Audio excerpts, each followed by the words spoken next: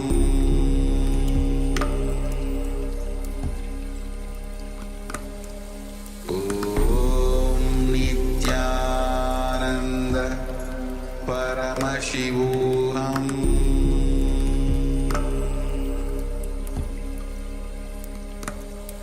ॐ नित्यानन्द परमशिवोऽहम्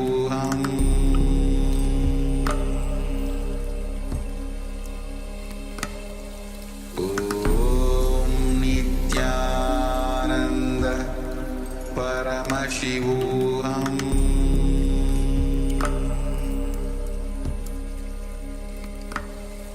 ॐ नित्यानन्द परमशिवोऽहम्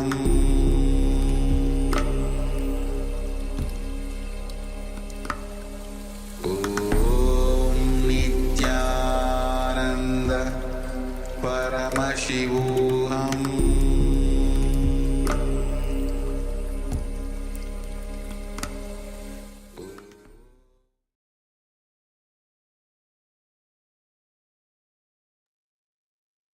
Slowly, very slowly, you can open your eyes and relax. Yes. So let's just take a quick moment. Share what Paramashiva revealed to you about what was being projected, what was in front of the acharyas, what were the acharyas seeing. Just let's have a quick moment of sharing.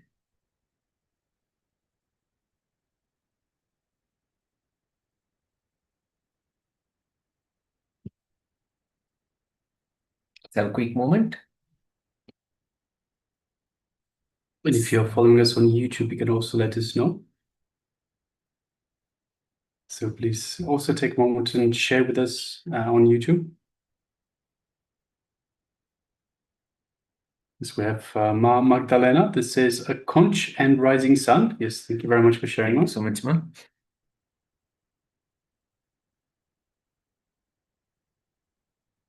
See, Mr. Egunia is sharing already. Ma Yi has the camera on, but we're not able to see. Same with Ma Gorasurabini. Shemaine Muse, not able to see you also. Please make sure that you are visible in the camera. And we have Wang Kylie and Guik Shu Jing, who are also here in Zoom, but the video is not on. Please make sure that your video is on and you are visible, so the acharyas can guide you throughout the sessions. Let's have a quick moment of sharing before we jump into the next session and, of course, reveal the image in front of the acharyas.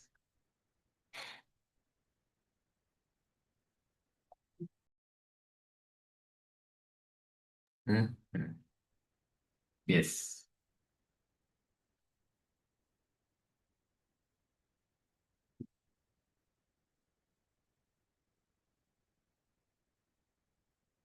We have sharing, I think, from Anistrigunya here, who says, Paramashiva shows the tree of green guava and sky red and shiny gold and waves. Hanuman, I can see. Wow, that's beautiful, Ma.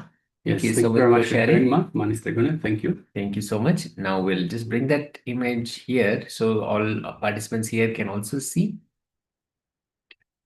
Yes. So that was that image that was in front of the acharyas. And as you can see, definitely, yes, the tree of green. I'm not sure if this is a guava tree, but definitely a tree, a green tree, and sky red and shiny gold and waves. And actually, so much of the yellow leaves on the floor, on the ground rather, and also the sun shining through really bright on the green leaves, making it almost golden. Each of those leaves look very much golden, and waves. And Hanuman also, you can see, that's fantastic. And actually, just coming to think of it, Hanuman, as we may know, is an expression of monkey. He's one of the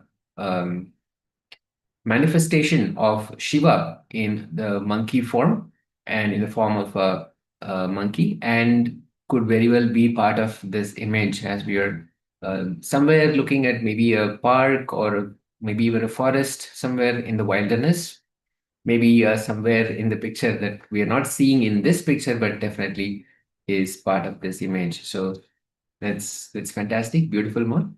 Thank you so much for sharing and always having profound revelations from Paramashiva. It's fantastic. And we have a question actually from YouTube. Divya Sunil, memories. How to join for the new batch of Paramashiva? Yes, ma, we'll definitely address. We actually have to go to this website. We'll give the link in just a moment. A new batch will start at the first of every month.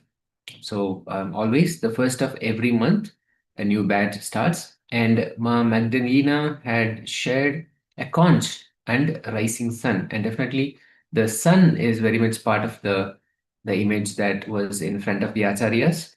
And it does definitely look like the morning where the rising sun is happening. It's so bright and wonderful. That's fantastic. Thank you all so much for participating in this manifestation. With that, we'll now move into the next revelation from the Supreme Pontiff of Hinduism. So this revelation is going to be very powerful. Swamiji is going to reveal cosmic truths about how we can dive into enlightenment itself. And this is a powerful session where we're going to further have an understanding about how each relationship that we carry is a possibility to experience the ultimate enlightenment. So how we can enter into that experience, Swamiji is going to give us the science and powerful technique also. So it's going to be a long session, but very powerful session. So requesting all the participants to sit back, relax, and be in a space of complete listening to Swamiji as we listen in to the cosmic truths revealed by Swamiji. Let us start. Partaya pradibodhitam bhagavatam narayanena svayam vyasena kraditam puranamuninam madhye mahabharatam.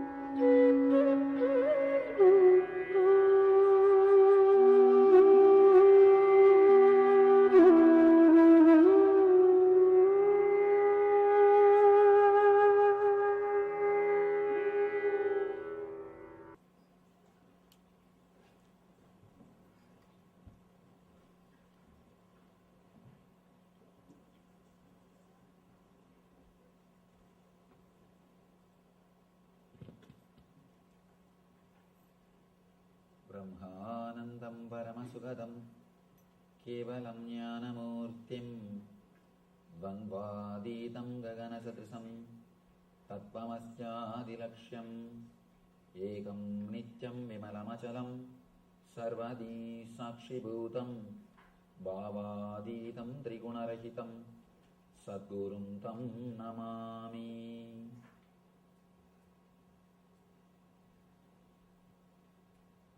पार्थाय प्रतिबोधितां भगवतां नारायणेन स्वयं व्यासेन ग्रथितां पुराणमुनिनां मध्ये महाभारतम् अद्वैतामृतवर्षिणीं भगवतीम् अष्टादशाध्यायिनीम् अम्ब त्वामनुसन्दधामि भगवद्गीते भवद्वेषिणीम्.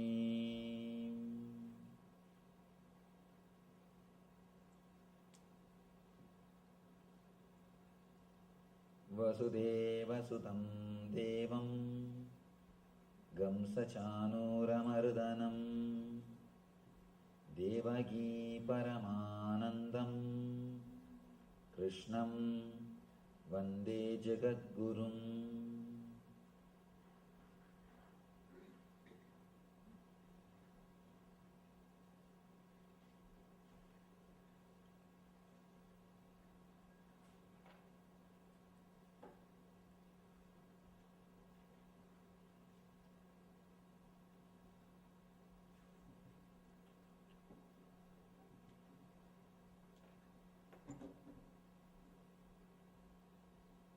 I welcome you all with my love and respects.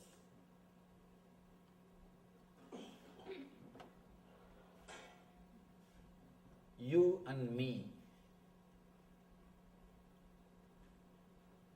This is a subject today.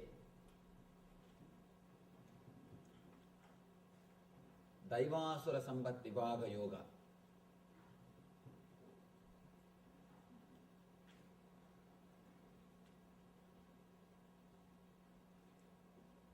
Krishna goes much further today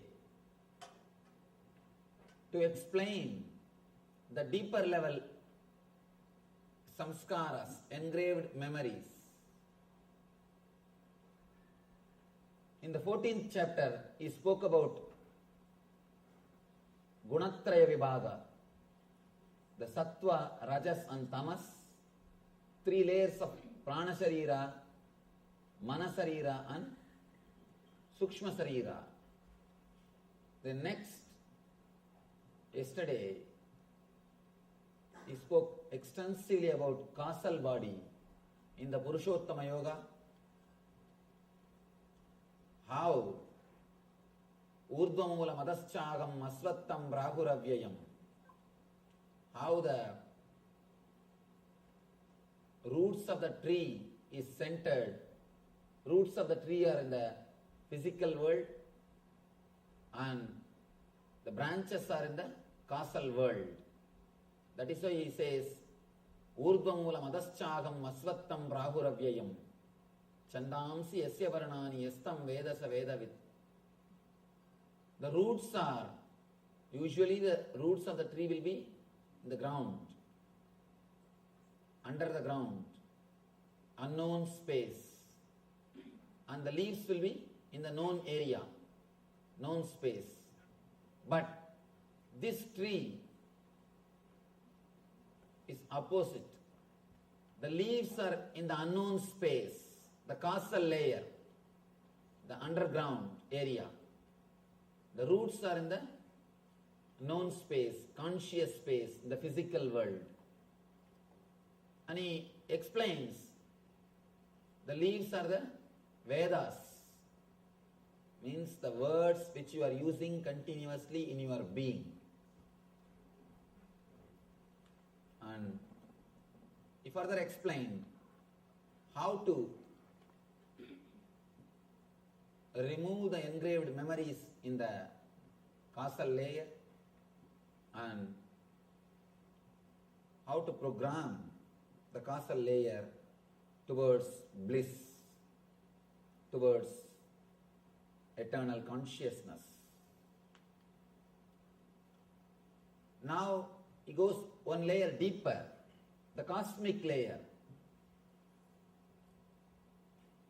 He speaks about the Daiva Asura Sampat, the qualities of divine and demon. Both, the beauty is both words have got same root.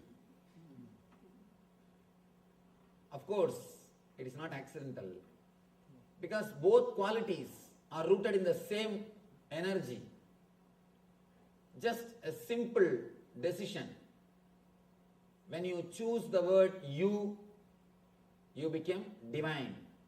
When you choose the word me, you become demon. That's all. Same energy. Ramakrishna says beautifully, no energy can be destroyed. Your love can never be destroyed. It has to be turned. It has to be turned. There's one more beautiful example of Ramakrishna. He says, as long as the calf says aham, aham, the calf, As long as it says hum, hum, it has to work, suffer, and it will be beaten, all torture. Once it is killed and out of that skin they will make a music instruments. When you beat that, it will start saying tumi, tumi, tum, tum. As long as it says aham, aham, it will have suffering. When it starts saying tum, tum, it will start singing the glory of divine. It will be used for divine purposes. Beautiful simile, beautiful example. Of course, I am not able to exactly translate in colloquial Bengali. He explains. As long as you have that idea, aham, aham, ami, ami, me, continuously, you will be done for yourself and for others. The moment the cognitive shift happens in you, you will be a blessing for yourself and for others. Here, in the causal layer, you have all the engraved memories. All the engraved memories are stored. But in the deeper level, in the cosmic layer only, you decide. You are me. Let me explain it in a small diagram where we take that decision. How usually our mind receives the data and processes, and how the cognitive shift can happen in our being. By now I think all of you know the drawing. Just for the sake of newcomers, I'll give a simple explanation. You receive information through eyes. For example, this scene. The file goes to Chakshu. In the Chakshu, the whole file is converted into digital file. Whatever scene you are seeing, that is converted into a biosignal file so that the file can be processed. The file goes to Chitta. There the excluding process of neti, this is not happens. Where you understand this is not a tree, this is not a plant, this is not an animal. Then the file goes to mind. Mind starts identifying. This is it, this is it. This is a man. He is standing with a saffron robe. He is taking class. The idea comes. Then the file goes to Buddhi. Buddhi compares with your past experiences. Your past experiences with the person. For example, with me, if your past experiences are good, if you are happy, or whatever you heard, if you feel positive, then the Buddhi writes, yes.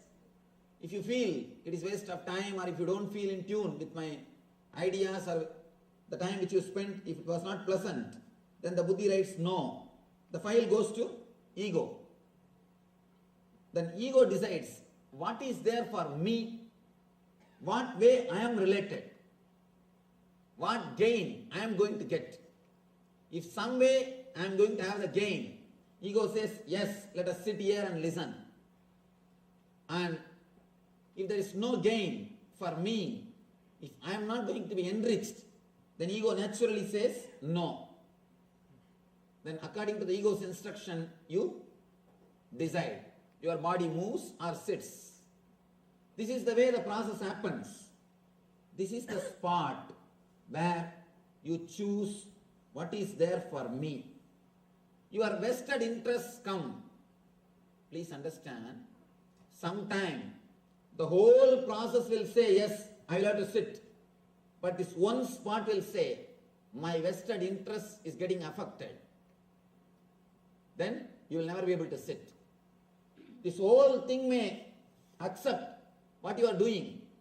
But if this one thing is not ready, the whole decision will be changed. And same way, if whole thing says no, if this one thing says yes, you will decide yes. Sometime when we do something which is not moral according to the social standard or according to your understanding, According to whatever data you collected in your life, the data collected stays here, the samskaras or engrams. You have so many data, so many informations. The data is available here. According to your data and the whole process, the final report comes no. But suddenly your ego feels, I get strengthened by doing this activity. Let me do it. So you simply decide to do that. You simply decide to do that. This is the place where you decide you are me. That's the only small difference. When you take the decision of you always radiate the divine qualities. When you take the decision of me, you always radiate the demonic qualities. Whatever strengthens your ego, please understand, even, let me be very clear, most of us sit here because it strengthens the ego. It strengthens the ego. Now you know much more than other person. You can go on, tell him, what do you know? Many times we sit and listen just for ego satisfaction. So if you sit and listen, even if it is Gita, if you sit and listen for ego satisfaction, be very clear, it is going to be only trouble for your being, no way it will be help. In the cosmic layer, this is the area you decide. If you decide with the attitude of you, the whole thing will become divine. If you decide with the attitude of me, the whole thing will become demon. And what you collected, see the engrams here, as such they are neither negative nor positive. The mind which is working here, as such it is neither negative nor positive. The chitta which is doing the process here, as such it is neither negative nor positive. So none of them are neither negative nor positive. Please be very clear, including the gunas. Even the tamas, by their quality they are neither negative nor positive. There are so many enlightened masters. You cannot make any difference between them and laziness. You cannot make any difference. Raman Maharshi, throughout his life, he was sitting in one place, one city. He never moved out. But you can't say he was in tamas, because he never took any decision out of me. The whole process was happening, you as a center, not me. As such, whether the chitta or mind or samskara, you cannot tell they are bad or good. In the superficial layers, they are neither bad nor good. But the decision which you make in the cosmic layer, in the deeper layer, that only makes them as good or bad. Please understand, passion and compassion are one and the same. Passion and compassion are one and the same. When you decide based on me, it is passion. When you decide based on you, it is compassion. We need to understand an important thing.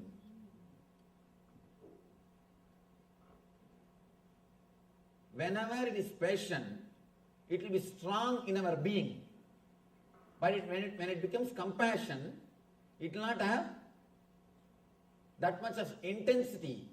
Means, be very clear, your compassion is also just a pseudo expression. Maybe for name and fame's sake, not for anything else. If you don't have that intense compassion, the way in which you experience passion, with the same intensity, if you don't experience compassion, be very clear, all your activities are purely out of ego. Including this Gita Jnanenya can become ego when the decisions are taken out of I and me. If the decisions happen out of you, not this Gita Jnanenya, even ordinary activity which you do in your life can become divine. See, we don't have to work on the doing, we need to work on the being. Doing can never lead you to anything. As long as you believe doing can lead you to ultimate, you are called karmagan, the person with karma. It is called Purvamimamsa. Only when you understand the being can lead you to the ultimate, you are called Uttaramimamsi. In Vedas, there are two major portions. People who believe in doing, people who believe in being. People who believe in transforming the being, they are called Vedantis. People who believe the transformation ultimate can be achieved by doing, they are called Karmagandis. They continuously believe in doing. Of course,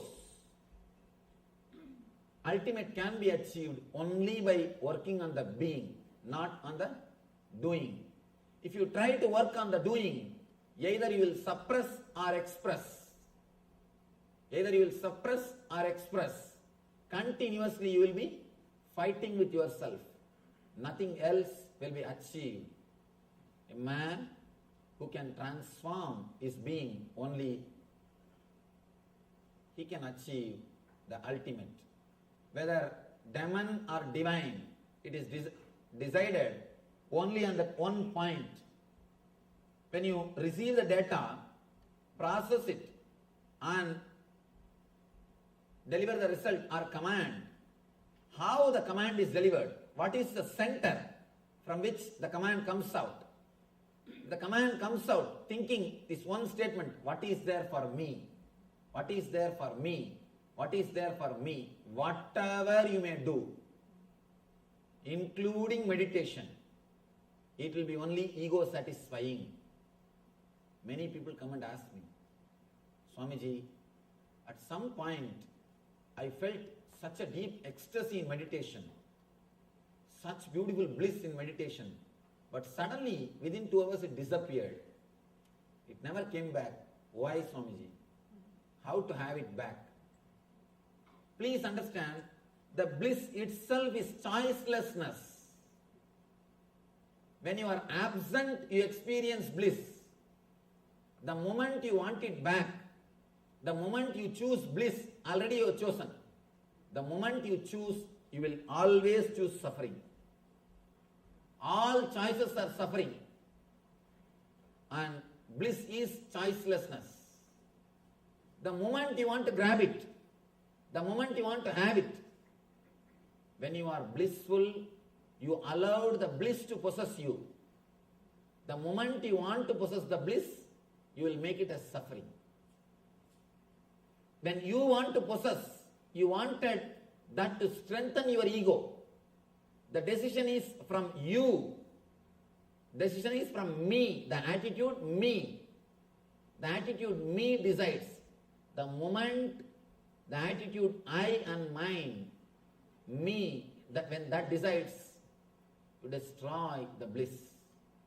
You can no more be divine. When you are in blissful, you just set a capital no to me, the me idea. Just you are relaxed in the you idea. The moment you wanted to possess the bliss, you said yes to your me idea. Please understand, I have to use this me and you word properly. You need to understand that me and you word properly. When I use the word me, I mean ego. When I use the word you, I mean the whole existence. When you are not there, whatever is there is existence. When you are not there, whatever is there is divine. You make demon by bringing the idea me in you. The moment you bring the idea me, whatever is demon. The moment the me idea is removed, whatever is divine. With me idea, whatever you do, whether it is meditation or rituals or whatever, receiving the knowledge, learning, everything will only strengthen the ego. anything done with idea of me to improve the me naturally will lead to more and more ignorance and dukkha. Anything done with the idea of you, anything will naturally become divine and will lead to bliss. Pravritti, nivritti. Nivritti is centered on the idea of you. Pravritti is centered on the idea of me. Whatever you do out of me, it will lead to pravritti. Whatever you do with the idea of you, it will lead to nivritti. As long as you feel this is your boundary, here your boundary ends and here the universe starts, you will be continuously fighting with existence. You will be continuously fighting with nature. You will be continuously fighting with the whole. Please be very clear. Part can never succeed when you fight with the whole. When it fights with the whole. Continuously, whatever you think, speak and do based on the one idea, me, it will lead to more and more complications, more and more dukkha. Here, Krishna starts explaining beautifully the nature of demonic nature and divine nature. Sri Bhagavanuvacha. Again, throughout this chapter, only Bhagavan speaks. In the first chapter, only Arjuna is speaking. Bhagavan is silent. Means completely is expressing his ego. Almost the catharsis is happening. He is mad, confused. He is just vomiting, quoting all the morality, whatever he learnt, quoting everything, he is speaking. Slowly he comes down to the next level. He is allowing the Bhagavan to speak and the conversation is happening. First, he is expressing him, not letting Bhagavan speak. Then he comes down to the level of conversation. Bhagavan also speaks, he is also speaking. Then he comes to the level of little more listening. Now, practically he is silent. In the 15th chapter and 16th, both the chapters, he is silent. He is not uttering a single word. That's what I told. No questions, only doubts. All the questions have disappeared. Now only small doubts. Means he is asking for more tips, more clarification, more understanding. Bhagavan uvacha abhayam sattva samsuddhir jnana yoga vyavastitihi danam tamascha yajnasya swadhyayastava arjavam ahimsa satyam akrodas tyagas santirabhaisunam taya bhudeshvaloluptvam mardavam hrirachapalam tejatshama drudissaucham adroho nadimanitaha bhavanti sambadam daivim abhijadasya bharata.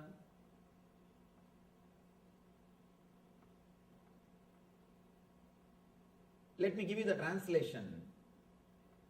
Bhagavan says, fearlessness, purification of the being, cultivation of spiritual knowledge, charity, and centered on the being, performance of sacrifice and accumulating knowledge, austerity, simplicity, non-violence, truthfulness, freedom from anger, renunciation, tranquility, aversion to fault finding, compassion for all living entities, freedom from covetousness, gentleness, modesty, steady determination, vigor, forgiveness, fortitude, cleanliness and freedom from envy and from the passion for honor, these transcendental qualities, O son of Bharata, belong to divine men endowed with divine nature.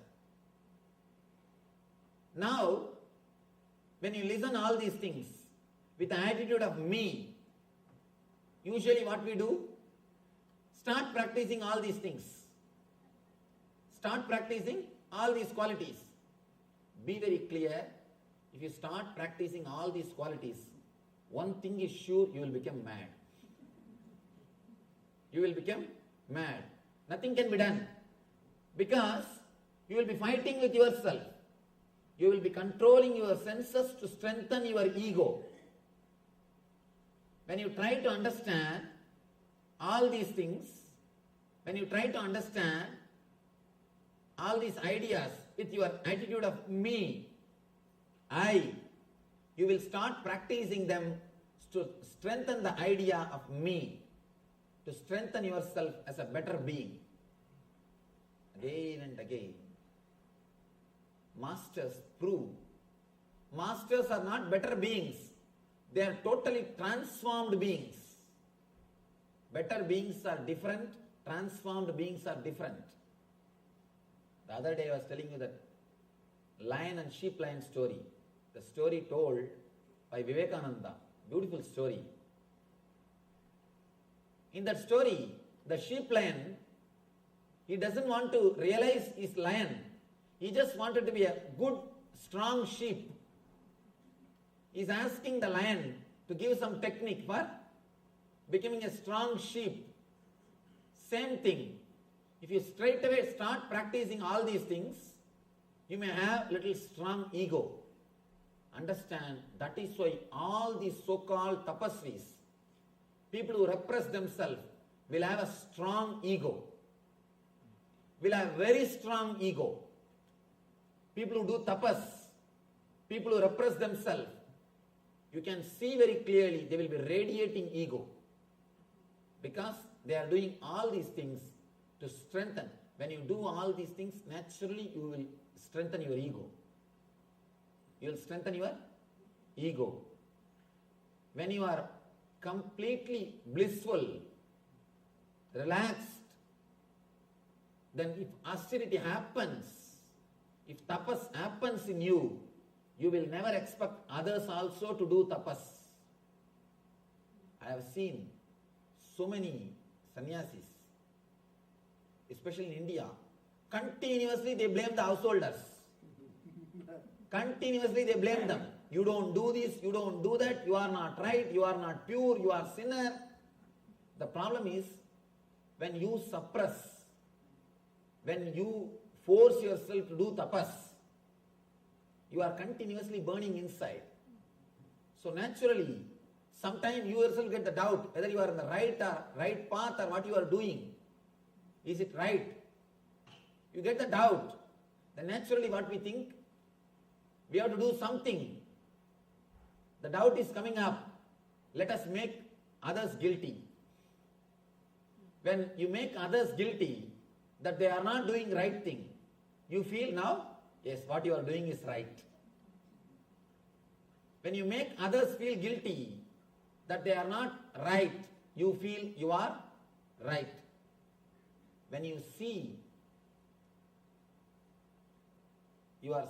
when you suppress, when tapas is done by force, you naturally expect others also to do that.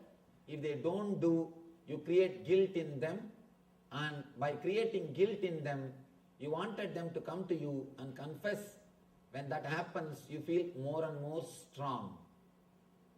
Tapas is supposed to happen out of joy and bliss. Just as a natural thing, anything done by force is not going to help you. It will neither help you nor it will help the society. I have seen so many people doing tapas like Ravana. Ravana did tapas, but all his powers, it never helped him or others.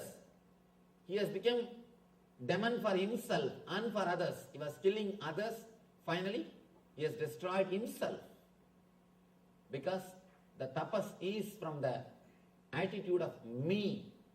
What is there for me? To strengthen the I and mind. The whole thing happened to strengthen the I and mind. Please understand, whatever you do, whether it is studying the spiritual scriptures, or the charity, or social service, or the spiritual things, or puja, or meditation, whatever you do, to strengthen the I and me will always lead to suffering. It will lead to suffering. The instinct to survive, an instinct to possess is what I call me. Me means instinct to survive. Instinct to possess, instinct to survive is I, instinct to possess is mine. Person who understands both are illusions. You cannot have the instinct to survive. Whatever you may have, you cannot survive. Please be very clear. The instinct to survive is pure illusion. At the most, you can survive as you think yourself 70, 80 years. 70, 80 years you can be alive as you think you are. How you visualize yourself. In that form, in that way, you can be alive maximum 70 to 80 years. But the instinct to survive tries to extend it, tries to make the life as eternal. Naturally, you are walking towards suffering. As long as you carry the instinct to survive, please be very clear, again and again and again, you will be hurting yourself. You will be hurting yourself. Just today morning, I was talking to an ashramite. She was complaining to me that she is hurt even by a small words which comes from others. She was telling, I am too sensitive, Swamiji. I said, stop that word. You are not sensitive. A real sensitive person will be porous. He will allow the words to pass through him. Only arrogant people get hurt. If you are hurt, please be very clear, you are arrogant. You are strong like a stone. That is why words come and hit you and you are hurt. If you are sensitive, porous, you will just let the words pass you. You will just let the words pass you. You will never suffer. Suffering is always from arrogance, never from sensitivity. Person who is sensitive will never suffer. Because you will just allow the words to pass you. You will not stop them. You suffer by a word when you stop them, when you resist them, when you make meaning out of them. When you don't make meaning out of words, you never suffer. Words can never create suffering when you don't make meanings out of it. It's like just playing with words. We always choose nice words to support our ego. We don't want to say, I am hurt because I am arrogant. We always use a polished word. I am hurt because I am sensitive. Please don't cheat yourself with words. Let you be straight. Let the straight words be used. Especially in America, I see lot of polished words. Lot of polished words. People easily cheat themselves with the words. People easily cheat themselves with words. Please don't cheat yourself with polished words. Let things be straight. Let everything be clear. Never ever use the polished words. You can use the polished words to cheat others, but don't use it on yourself. Don't use it on yourself. A small story. One contractor wanted to give donate a car, gift a car, a sports car to an official. Official said, no, I am an honest person, I cannot think of accepting this gift. I am not that type. Contractor says, in that case, if I can sell this car to you for $10, how it will be? He says, in that case, I will have 2 cars. Be very clear. Just playing with words. Playing with words. Don't cheat yourself with words. Let us be clear. What is, let us use the same word. Ramakrishna says, Man mukh ek karo. Let your words and mind be straightened. Let your words and mind be straightened. Whatever is, let it be straightened with words. At least you will know you have problem. When you start using very colorful, polished words, by and by you forget you have some problem. You forget you have some problem. When you just play with the words, you yourself forget you have problem. Understand? When you know, you don't know, at least you know you don't know. When you don't know that you don't know, you don't even know you don't know. Be very clear. At least let you know you have a problem. Let you know that there is something wrong. Let us use the straight words. Shortest distance between 2 points is always a straight line. To achieve anything, shortest way is straightforwardness. Shortest distance between 2 points is always a straight line. Same way, if you want to achieve anything, the shortest way is straightforwardness. Nothing else can work. Here, Krishna gives all the qualities, one by one. Of course, we can't even explain all the qualities. He goes on, fearlessness, the first thing. As long as you carry the instinct to survive, you will have fear. You will have fear. Fear can never be taken away from your being as long as you wanted to survive. Surrendering to the existence, surrendering to the death is the one and only way to achieve fearlessness. There is a beautiful Upanishad, Kathopanishad. If you find time, you all should read the Kathopanishad instead of watching the Jerry Springer show. That's what the most popular show in America. When it comes to some Shastras, we all tell no time, this is not there, that is not there. But somehow we find time for everything. Instead of watching all those shows, you can better read this Kathopanishad. Understand, this is a beautiful Upanishad. No, but see, we can't compare any other system with Vedanta or Vedic rishis. They have gone so deep into the science of death. West has dedicated its whole energy for life. And the East has dedicated its whole energy to understand death. That is why rishis, they live even when they die. They live when they die also. Even after death, they live. They exist. They discovered the art of living even after death. But people who are caught in the material world, they die every moment even when they live, when they are alive.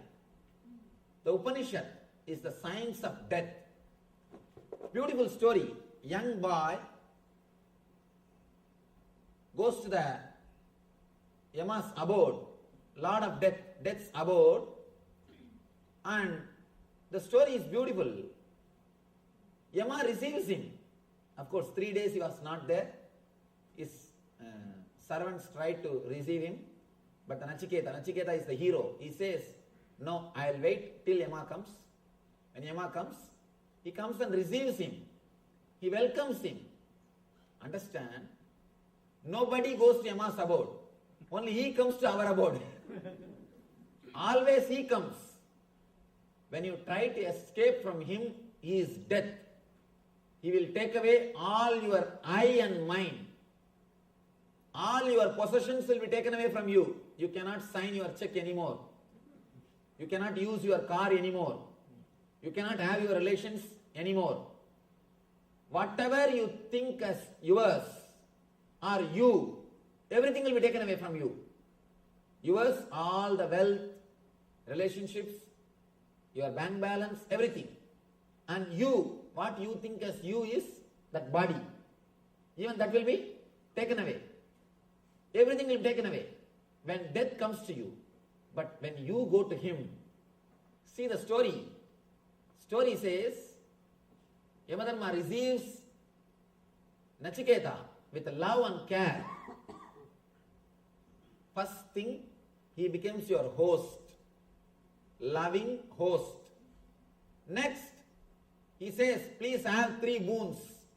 I'll bless you with 3 boons. Let me give you 3 boons. And Nachiketa first asks for relationship. He says, when I go back to my family, my father should accept me, love me and take me into his family. Yama blesses him with relationships. Next, Yama gives him all the wealth and shows the path to create wealth. Nachiketagni, all the pleasure and comforts. He teaches him the method to create wealth and pleasure, all the comforts. He is behaving like a god. First, he is behaving like a loving host. Then he is behaving like a god. Next, ultimately, he gives the Atmajnana. He is behaving like a master, enlightened master, and he gives Atmajnana. Because Nachiketa asks for the secret of death. Then he blesses him with the enlightenment. Look at the life, the paradox of the life. When we run away from death, even then you can't run away. He will chase you wherever you are. He will chase you. He will chase you. He will take away all your wealth, take away all your relationships, take away whatever you think as you and yours. Here, the whole scene is different. When you surrender to him, when you go towards him, first thing is a loving host. He is not terrible as you think. Always we portray Yama with a big mustache, sitting on the buffalo, black, with a big rope in his hand, that pasa rope, and with an arrogant smile or a arrogant face, egoistic. But here, the whole scene is different. He is saying, Swahatam, please come. He is welcoming. You are the form of Agni. See the Vedic culture, Aditi Devo Bhava.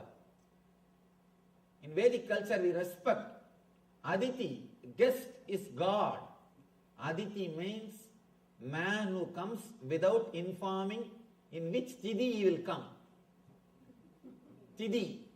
He will come without informing in which Tidhi he will come. That is why he is called Aditi. Not a person who sends you email, then phone call, then fax, then he will appear.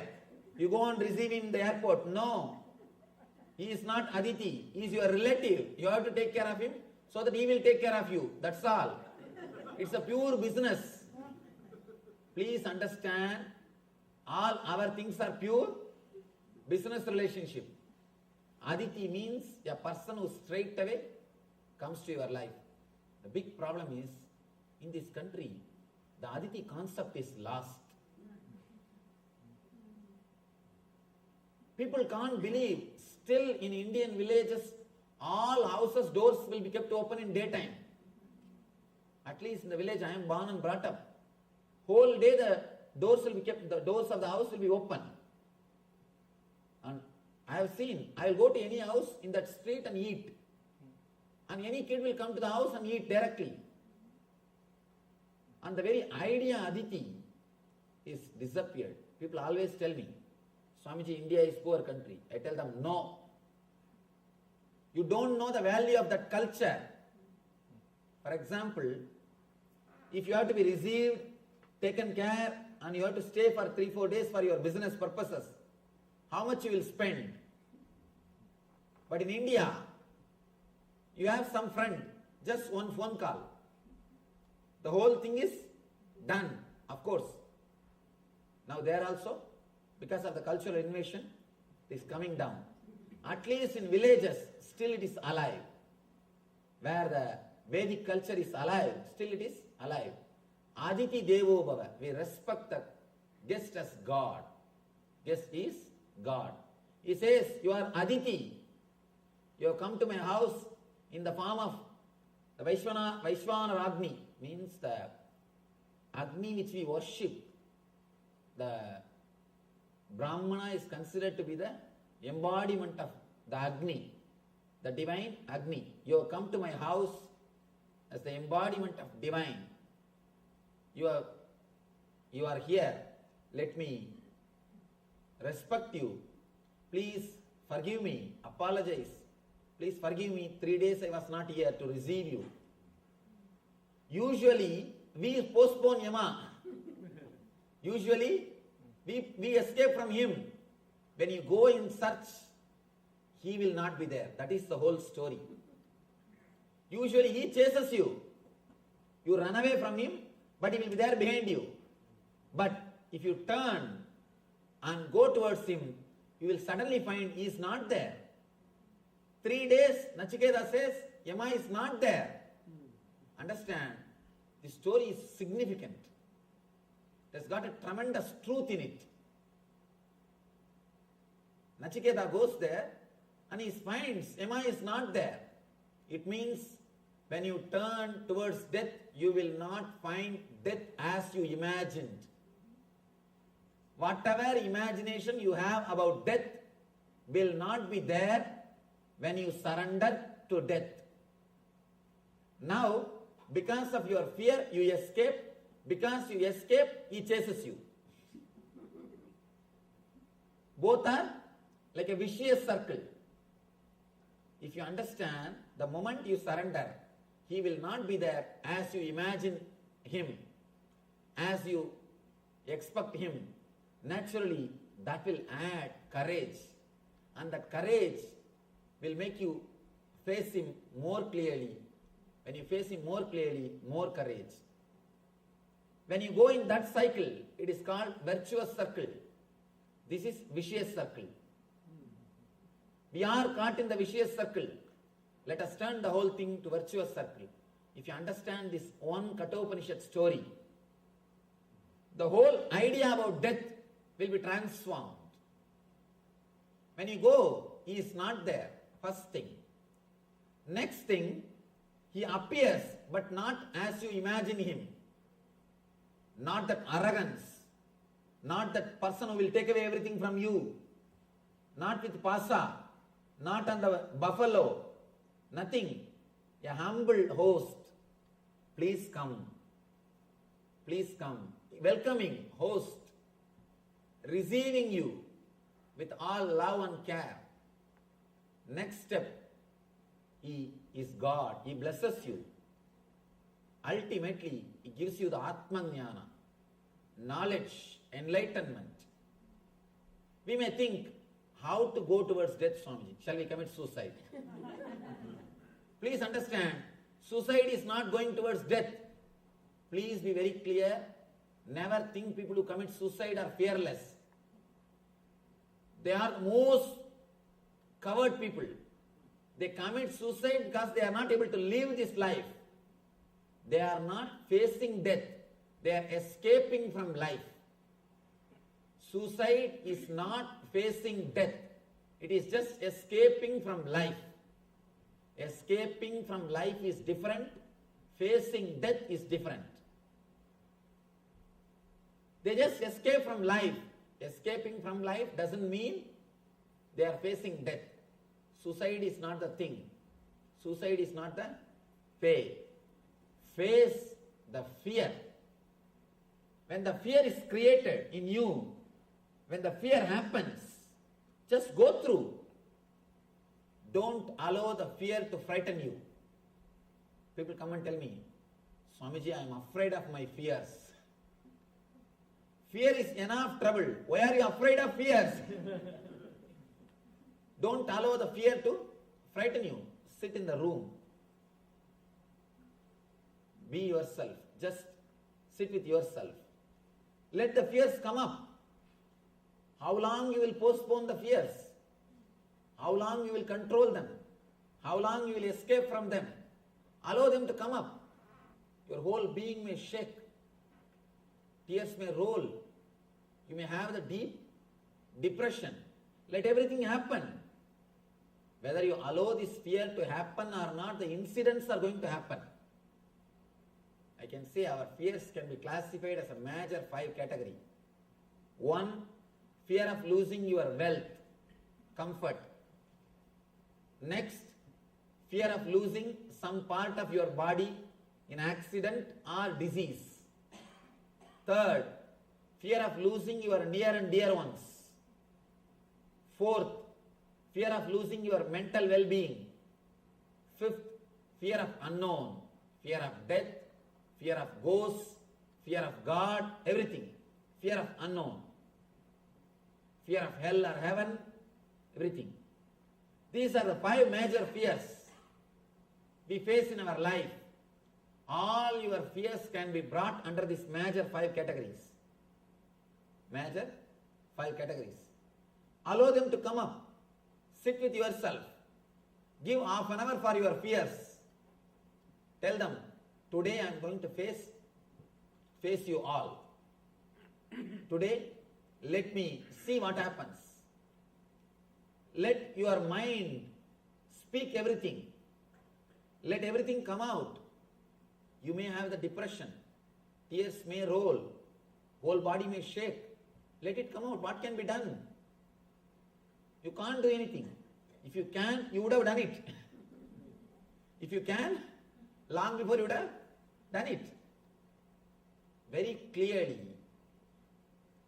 your very existence proves you are not able to do anything. That is why you are just keeping quiet. So now what can be done? Nothing can be done. Allow the fear to happen. Let everything happen. Let the fear come into your being. Allow the fear to come up to your conscious layer without suppressing. Yes, I have the fear. There is a possibility for all these things to happen. There is a possibility it can happen. There is a possibility my wealth can be stolen. There is a possibility my near and dear one they may die. There is a possibility of me facing the accident. There is a possibility of me dying. There are all these possibilities. Yes, what can be done? This is life. This is what I call facing the reality as it is. Only kids need fantasies and imaginations to face the reality. But you need to understand the truth as it is. You can't escape from reality. You can't escape from the truth. The more you try to escape, the more they will haunt you. They will be behind you. They will be chasing you. So allow, let the fears come out. Suddenly you will see, when all the fears leave you, you will see you become more responsible. You become more intense.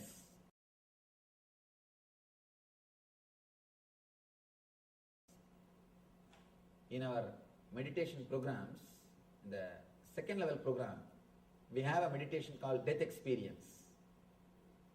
It is based on Ramana Maharishi's experience. People always feel frightened to enter into the meditation. But the moment they come out, they always tell me, Swamiji, now I feel really my responsibility. I was postponing so many things without doing. Now I decided the first thing after going from here, I'll do all those things. Naturally, they become intense. They understand the values of relationships. Again and again, people report to me, after that meditation, I really start respecting my spouse, Swamiji. I don't take her for granted anymore. When you think the possibility of death, immediately you will never take life for granted. You will not take spouse for granted. You start living. Same day, when there is a possibility of wealth being taken away from you, do not take your wealth for granted. You will start living it. You will start living them intensely. You will not take things for granted. When the possibility of death, when the possibility of being taken away from you, when it enters your being, you start realizing your responsibility.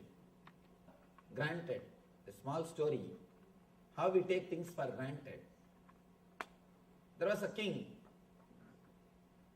After 45 years, he felt completely bored because whatever he wants, he is having. Whether it's comforts, luxury, or women, whatever enjoyments, he's got everything. Now what to do? All the excitement is lost. Feels bored. Let me tell you, all kings live in hell. When I say all, I mean capital letter A-L-L. If you want to live like a king, go to hell. Straight away you will become king. All kings, because you will have everything. Tremendous boredom will happen. If you don't have something, you will have the excitement, you will work for that. There is a need for continuity. There is a need to live. You will have some goal. There is need for continuity. When you have everything, what for you should live? Nothing. Never imagine when you have everything you will be happy. Be very clear. Never imagine you will be happy when you have everything. You will be in hell straight away when you have everything. This king, he entered into the hell because he got everything.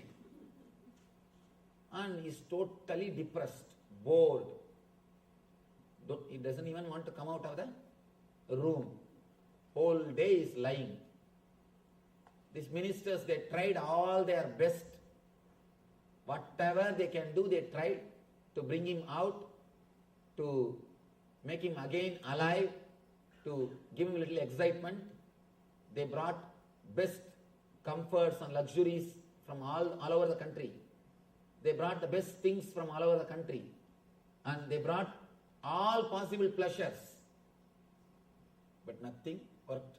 He said no. Finally, they decided to do one thing. King, there is an enlightened master in the forest. He may be able to help you. Why don't you come and see him at least once? He will bring you out of depression. Because many people have been helped by him. King said, I am not interested in coming anywhere. Enough. He says, no, please try once. King said, all right.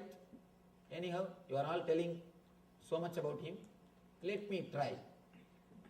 He comes, but with all the doubts, with all the questions, and he is not ready to trust that person.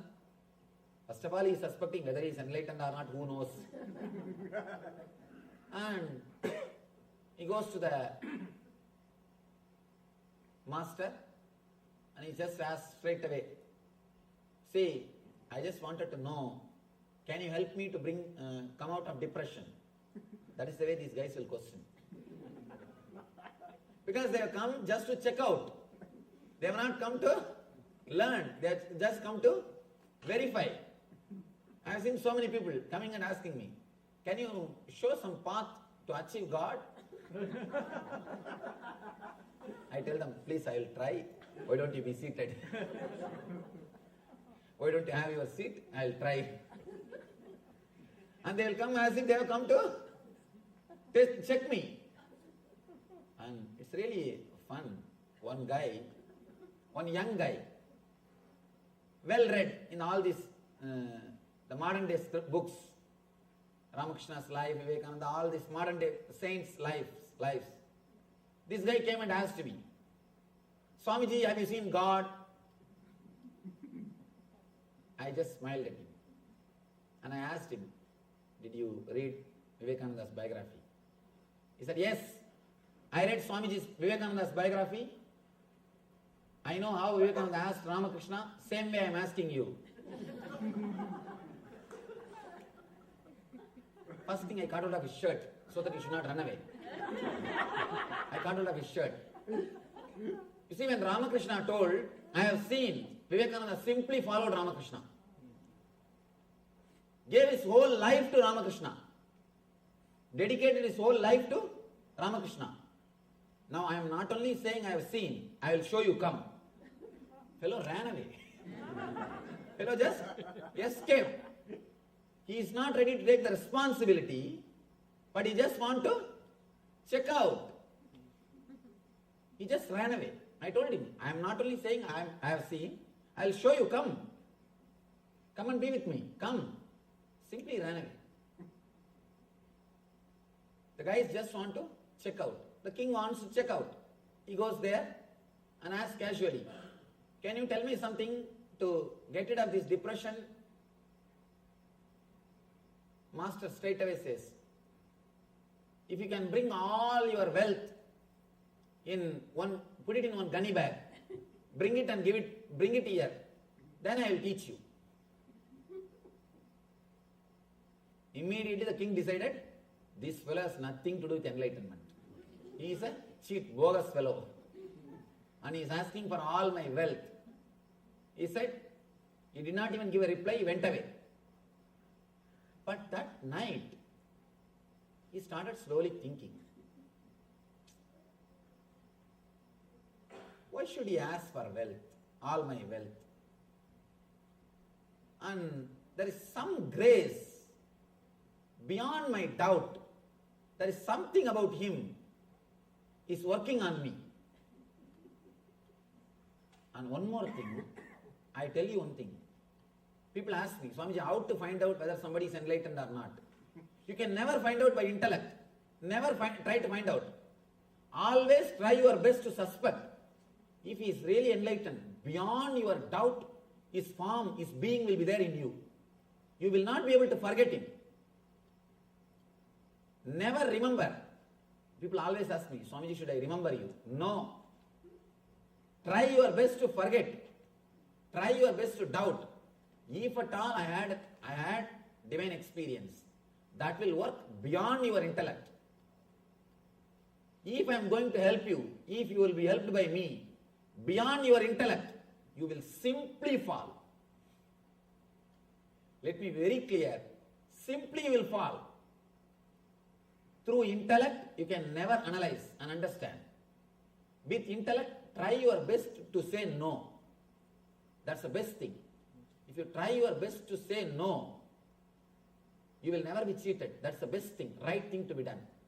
And if the person is really enlightened, he will be able to penetrate you beyond your intellect. He will be there just in your being. He will be there in your mind in daytime. He will be there in your dreams in the night time. He will be there, he will be haunting you. You cannot escape from him. So this master has started haunting this king. The guy is lying on the bed, rolling this side and that side. Why did he ask? Shall I try? After all, what can he do? Even if he takes away, I can easily catch him. It's after all my kingdom. He started doing all the calculation. And anyhow, I am not happy with all this wealth. Even if he takes away what is there, anyhow it is not useful for me. At least let him have. So he decided to risk. He decided to take the risk. Next day, he converted his whole wealth into diamonds and put in the gunny bag. He brought that gunny bag. With the gunny bag, he came to the master. He was standing in front of master.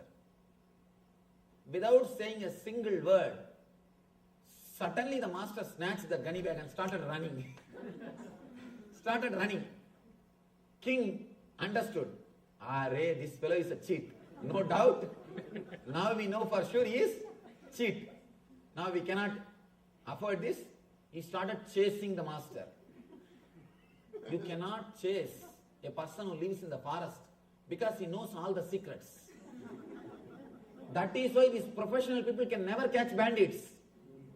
See, the professional police people, not only in one country, all over the world. Professional police, they can never catch bandits because they know the secrets of land. They know the secrets of the landscape. This guy runs because this master, he lives in the forest. He knows the complete forest. He runs this way, that way. King is new. Fellow is trying his best. He runs. And master is doing a nice drama. It went on and on and on. The king started thinking, why did I take this risk? And what nonsense I did. And he's blaming himself and suffering. What will happen now when I go back to the country? There's nothing. I'll be like a beggar. I'll have to beg and eat. And he started already visualizing his poverty scenes. And he started suffering the poverty. Already the poverty has entered in his mind. When he is rich also, he was suffering. When he was rich, he was suffering. Now he is suffering by poverty. That is a paradox. Money, when it is there, it will give you suffering. When it is not there again, it will give you suffering. And this guy started suffering. Already he started visualizing about poverty and suffering. Somehow, when it was evening, the king was about to give up. I think now I cannot do anything. This fellow knows everything about forest. Now I have to go back. At that moment, suddenly the master stops running. The moment the king saw he stopped running, he jumped and caught hold of him. Caught hold of him and caught hold of that bag first. Then master laughed. He started laughing. King, he was not able to understand what's going on. Master says, fool, now take this and enjoy. Now take this wealth and enjoy. Suddenly king felt he has become rich guy. His own wealth. One day ago it was his wealth. Just because he missed the wealth for one day, suddenly he felt he has become rich. Suddenly he felt he has become rich. Master said, fool, you are depressed because you took it for granted. Now, the same wealth, you lost it for one day. Again it has come back. You will be able to enjoy. Go and enjoy. King has come out of depression just because of one day missing the wealth. In our life also, when you allow the insecurity consciousness to happen to you, please understand I am using the word consciousness. Feeling of insecurity is conscious thing. It is truth. If you allow the insecurity to happen to you, you will never take your life for granted. You will start really enjoying life intensely. Just miss what you have for 12 hours. One day. You will never take your life for granted. You will never take your life for granted. Live one day without eyes. As of now, you are taking your eyes for granted. Try to live one day, 12 hours without eyes. Decide without opening eyes I will live. Then you will never take your eyes for granted. Same way, you will never take your life for granted if you know it will be taken away. You forget it will be taken away. You suppress the fear. You suppress the insecurity idea in you. That is why you never enjoy the life. You take life for granted. The moment you experience insecurity, the moment you understand it is insecurity, life will be taken away from you any moment. You will start living intensely. You will never take life for granted. Please be very clear. If you are depressed, bored, just lose everything for 12 hours. Just lose everything for 12 hours. You will suddenly understand the truth and you will never take life for granted. The king, he felt bored because he took life for granted. When you face the death, when you face insecurity, immediately you understand how you took life for granted and you will start living intensely. That is what this story means. Yamadharma gave relationships to Nachiketa, wealth to Nachiketa, finally enlightenment to Nachiketa. Means the very understanding. I have seen many people, when they come out of the death meditation, they tell me, Swamiji, now I understand the value of relationship. Means they are blessed with relationship by Yamadharma. They say, now I understand and I know the value of my wealth. It means Yamadharma has blessed them with wealth. Now they will start living. They say, now I know that the life is the big blessing, ultimate blessing. And naturally, the blessing is showered on them by Yamadharma. And they understand, when they do intensely, they understand body may die, there is something which is beyond body and mind which exists in them. That's what I call Atmajnana. You will have all the blessings of relationships, wealth and enlightenment when you face the fear, when you face Yamadharma. Here, when Krishna says fearlessness, he means face it. Only then fearlessness can happen. Only when you face the instinct to survive and instinct to possess, you will enter into the zone of fearlessness. Till then it can never happen. If you can face the instinct of survival or instinct of possessiveness only by taking the decisions based on the concept of you, not on the concept of me. As long as you work, act, speak, think centered on me, you will be demon. You will be working for the survival of instinct, the instinct of survival and instinct of possessiveness. When you start working based on the concept of you radiate a new energy.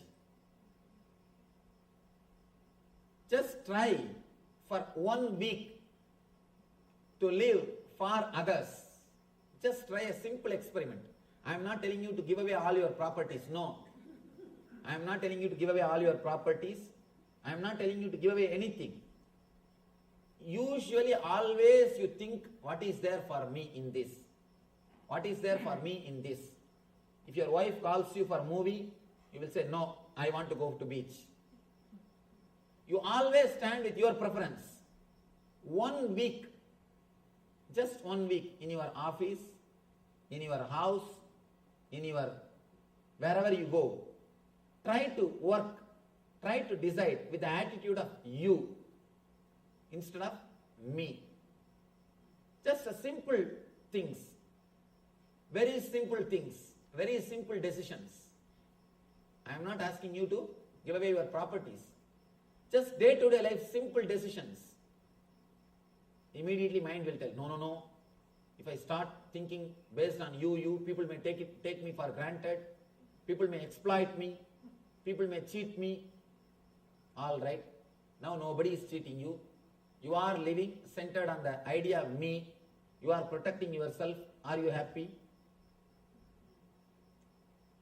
Come out. Are you happy? No. Then why not try the other side? Just a simple experiment. Just a simple experiment. We lived throughout our life with this Asuri Sambat, what Krishna calls us demonic nature. Me. Now, just for 1 week, why not try? Always when we come back, first we catch our seat. We put kerchief also. First we catch our seat. And when some prasad is given, first we go and catch our plate. Instead of that, just for 1 week, get the plate and see that the other person receives it. See the next person is comfortable. Early morning when you get up, ask the other person, are you okay? Why don't you use the bathroom, then I will go. Always wait, first I have to go. I have this work, I have that work. Instead of that, just a simple thing. Small things you use today, then I will come. Please you do that, then I will use that. And continuously you are working. Let me do this small one. Just for 1 week, try to put that you in your being. I tell you, from where bliss will come you don't know. Suddenly you will feel your whole being is relaxed. When you don't give attention to me, you will never be at tension. As long as you are giving attention to me, you will be continuously at tension. The moment you put the you in the place of me, a deep inner healing will happen to you. Please understand, what I am saying is not morality. Please don't think I am teaching you how to live happily. No. I am not giving this as a morality. I am giving this as a spiritual practice. Understand? If you are working towards spiritual growth, if you are a professional seeker, I use that word because there is a group of people, especially in the West, they are professional seekers. Any Swami comes, they will be there. Any Swami or any book, any spiritual thing, they will be there always. They will come. I have seen people coming and telling me, Swamiji, for last 30 years I am seeking. Don't feel pride about that. Don't feel pride about that. I have seen with our ashram, with our mission, with our movement, the senior devotees, they go and tell the juniors, do you know, I am with Swamiji for 3 years. These juniors come and tell me, I call that senior, don't spoil my name. You are with me for last 3 years, still you have not become enlightened. Don't go out and say that you are with me for 3 years. That's spoiling my name. That is not spreading my name, that is spoiling my name. You are here for 3 years, still you don't know how to respect a junior devotee, still you don't know how to care for him, then don't say you are here for 3 years, then you will spoil my name. It is repairing my name, not spreading my name. So don't be proud, you are a professional seeker. Please be very clear. If you have that pride, I am a professional seeker, or I know so many, this Swami, I know that Swami, I have done this course, I have done that course, I have done this program, I have done that program. Especially these NRIs, they don't miss any program. So that they can have all the certificates. If you are a professional seeker, if you think you are seeking spirituality, please understand, take this one spiritual practice. Just a single spiritual practice for 7 days. If you think, really, some way I can help you, Take this single statement, forget about everything else. This single statement, instead of deciding based on me, decide based on you. I am not asking you to give away your properties. I am not asking you to renounce anything. Simple decisions. Very simple day-to-day decisions. You will see something happening in your being. The tension or the solid weight which is there in you will simply melt, will simply loosen up, and you will experience inner healing and a tremendous cool breeze, bliss breeze in you. Naturally, when you get a taste or glimpse of this mood, automatically you will start expressing this attitude in your day-to-day life every day, every moment. Be very clear. Always we choose words and we do actions based on me.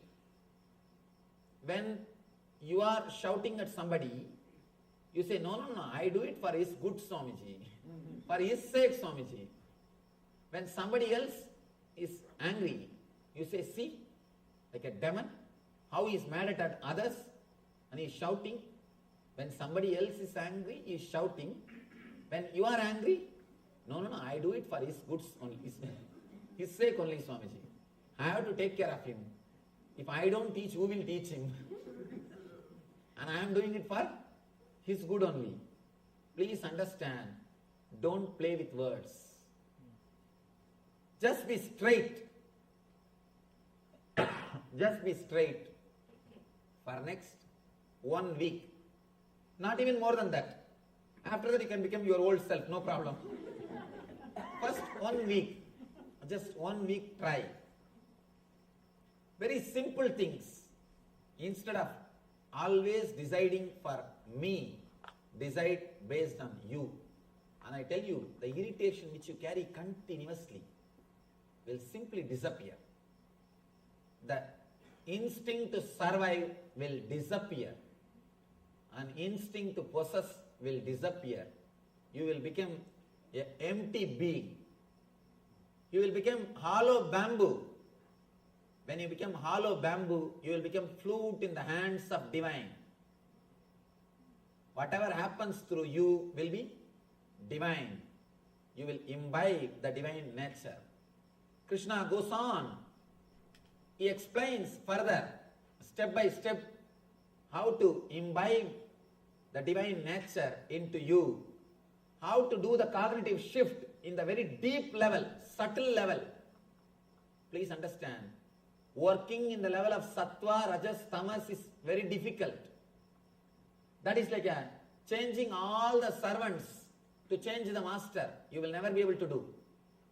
Just change the master. All the servants will be changed. Here, Krishna is giving you the technique to change the master. Ego, which takes decision. He is giving you the straight technique for the cognitive shift. Now the cognition is happening, keeping the I as center. He just gives you a simple technique to replace the I with the word you, so that the cognitive shift will happen. The same system will be used for divine nature. The same will be used for divine nature. Rama and Ravana, both are energetic. Both have got Brahmastra. Only one thing, one is centered on I, another one is centered on you. That's the only thing which makes one person as divine, the other person as demon. Now, Krishna goes further, deep, and gives you the subtle techniques to experience the consciousness of you, the ultimate consciousness, the consciousness of whole. He gives the techniques to experience the Daivi Sambat, divine nature of your being through this cognitive shift. Krishna continues to explain step by step all these great qualities. As I was telling you, please don't try to practice these qualities separately, individually. The more you try to practice these qualities, more you will become schizophrenia, fighting with yourself. And do not try to practice these qualities. Just do something which will make you express these qualities in your life. Automatically you should become blissful. Automatically you should become free from anger. Automatically you should become person who is full of the dharmic qualities. By force, when you do, you always expect, including charity. When you do it out of force or social conditioning, because you are taught doing dharma, if you do because of some reason, be very clear, you will always be having trouble. Never do dana if you feel something is taken away from you. I always tell people, the word dana is wrong. Sharing, that's the right word. Sharing is the right word. Because you have enough, you just share with others. That's all. With word dana, you have always ego. I am higher, you are receiver. I am giving. But with sharing, the idea dana doesn't exist. I have it. I got it. Let us share. Somehow I got it. Let us share. Sharing is the attitude. Sharing is the right attitude.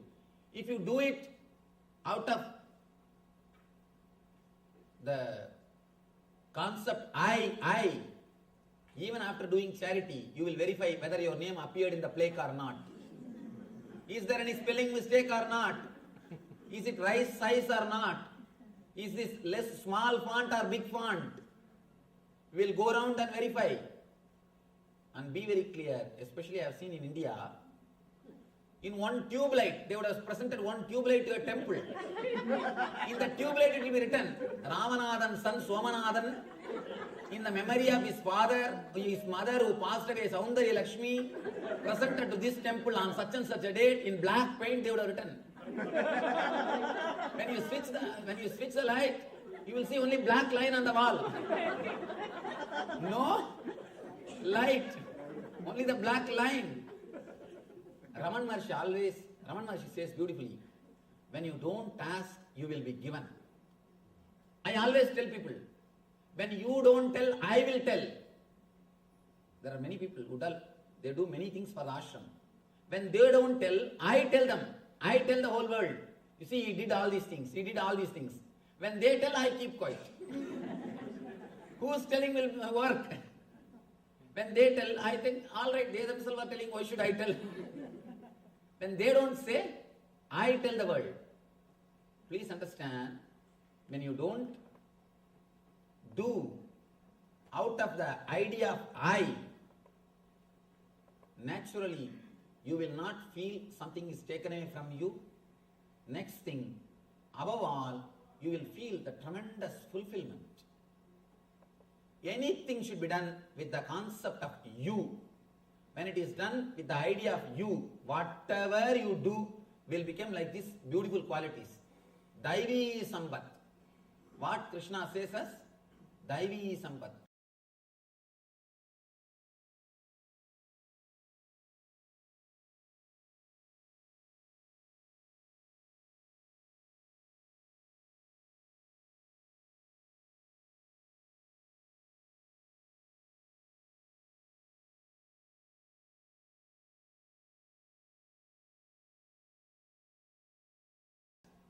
A suppressed caste. She is a great devotee of Krishna. Because she is from a lower community, she will not come in front of Krishna. She will stand in one corner and just enjoy. Just enjoy the Krishna's presence and his music or whatever he does, naughty things. She will stand in one corner and enjoy. such a great devotee. Of course, whenever Krishna walks, once Krishna goes away, she will go and touch that feet dust. And one day, Krishna left the flute and went away. He forgot. Of course, he wouldn't have forgotten. He must be playing. That guy, you think he will forget? He will make others forget, and he will never forget anything. And he was playing a drama as if he left the flute and went away. She just sees the flute and she thinks, oh, Krishna has left it.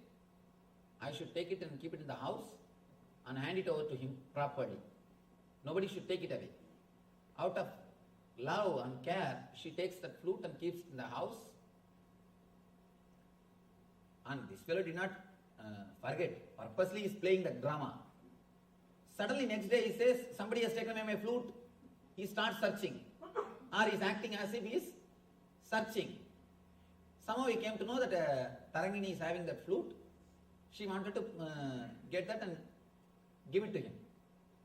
But he himself goes there. He himself goes, so he has to find some reason to go to that area. Na? Because that where the lower community people are living, the higher community people will not go there. If this guy goes without reason, Yasoda will ask, why did you go there? Why did you go to that area? Naturally, she will try to punish him. So he has to have some reason. So now he says, my flute is there, I have to go and pick it up. I have to go and pick it up. This guy goes and he sees that the area, it seems that Sukadeva beautifully explains, full of mud, the dirty roads, and a hut in which thousands of suns are shining. It means what? 1,000 hole. 1,000 hole. 1,000 holes are there in the hut. And this Krishna enters the house and asks, give me my flute. And she is just totally shaken. And she saw Krishna in her house. And she is not able to speak. She is not able to do anything. She is just overwhelmed. She runs and brings the flute and gives the flute to him. And this guy starts the next drama. Shall I play? Shall I play the flute? And naturally, who will say no? Who will say no? She says that even rishis, even the gods come down to listen to your music, and you are asking me permission. How can I say no? Play. And he sits there itself in the steps and starts playing. He is just playing. She is sitting there in one corner, completely filled with ecstasy. Suddenly, Yasoda appears there. Yasoda, you see, understand, Yasoda is shouting, what? How many times I ask you to play? I take care of you, I give you food, I do everything, but you fellow, you are not playing for me, and you are coming and playing here for this urgent girl. Understand? The attitude of Tarangini is you. The attitude of Yasoda is me. Because the Yasoda's attitude is me, whatever seva she did, everything else, no result. She enjoyed, that's all. But there's no result. And she shouts. Because of her shouting, the music is disturbed. Music is broken. That is why they say that raga is Punnagavarali. Means that broken song, broken music, broken tune. Binna means in Sanskrit broken. And this tune is broken. Then Krishna says, you served me, yes, no doubt, but with the attitude of I, with the attitude of me. As long as I am your Krishna, but she is so devoted, not with the attitude of me, she is with the attitude of you. She is devoted to me, you are devoted to you. As long as I am your Krishna, you will take care of me. As As long as I am your Krishna, you will take care of me. It means what? You are devoted to you. You are centered on you, not on me. That is why even 5 minutes of separation you are not able to digest. Possessiveness, instinct to possess. You have come here all the way. You are not giving even 5 minutes space for her. She never asked me that. She never asked me to come to her house. She never even expected I'll play for her. She is totally dedicated only with one attitude of you. Then Krishna blesses us, blesses her. You will have the Samibhya Mukti. Means you will become a Shenbaga flower and you will reside in my garland and you will stay with me forever. There are 4 muktis, 4 enlightenment. Salogya Mukti, Sarubhya Mukti, Samibhya Mukti, Sayujya Mukti. Salogya Mukti means you will be allowed to stay in the Vaikuntha. You will have one apartment in Vaikuntha. You will be given one apartment in Vaikuntha. That is Salogya Mukti. Sarubhya Mukti means you will have his own farm. You can see Jaya Vijaya. They will be standing exactly like Venkateshwara. They will have that same Sangha Chakra, same all the Ayudas of Venkateshwara. That is called Sarubhya Mukti. Same Swarupa is given to them. Jaya and Vijaya, you can see the same way of Urtogundra, Shankha, Chakra and all the Ayudas. Just as Venkateshwara has got, they will have. It is called Sarubhya Mukti. The next level, Samibhya Mukti, being in the inner circle. Being in the inner circle. Chakratalva, the chakra which Vishnu is carrying, the disc which Vishnu is carrying, he has achieved Samibhya Mukti. Means the very near, close inner circle. And becoming himself enlightened is Sayujya Mukti. Sayujya Mukti. But Samibhya Mukti is the best thing because you can enjoy him. Like an ant enjoying the sugar candy. Becoming sugar candy is different. That is for all these rishis, Vedantis. That is for the rishis. But living very near to sugar candy and enjoying it. For the devotees, the ultimate state is Samibhya Mukti. So here, Krishna gives the Samibhya Mukti to her and blesses her. Let you have Samibhya Mukti. Let you become a flower in my garland and be in my body. Let you be on me. He blesses her. Then he turns towards Yasoda and says, because you serve just with the center of me, let you not have any temple on the planet Earth. She served so much. Have you seen a single Yasoda temple? No. Everywhere you will see Radha temple.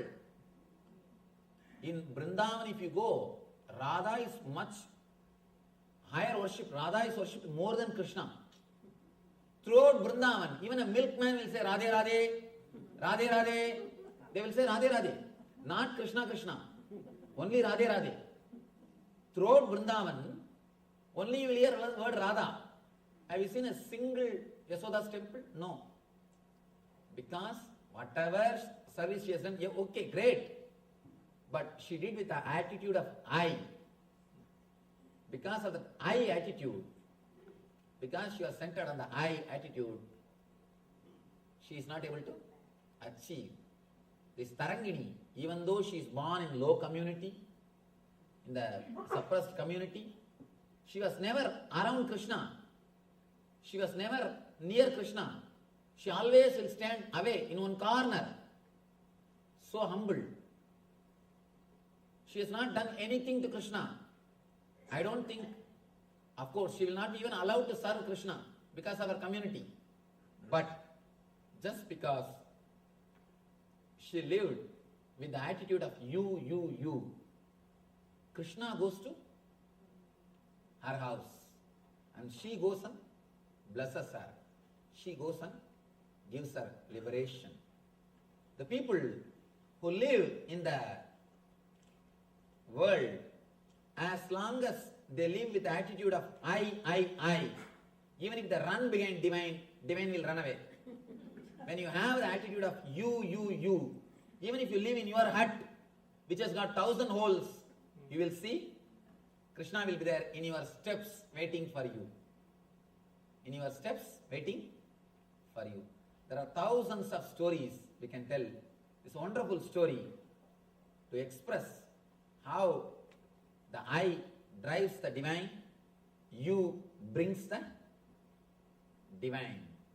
And it is just one attitude change, the cognitive shift, which took care of the whole thing. Let me tell you one more small story. It's again the fight between Shankha Chakra and Paduka.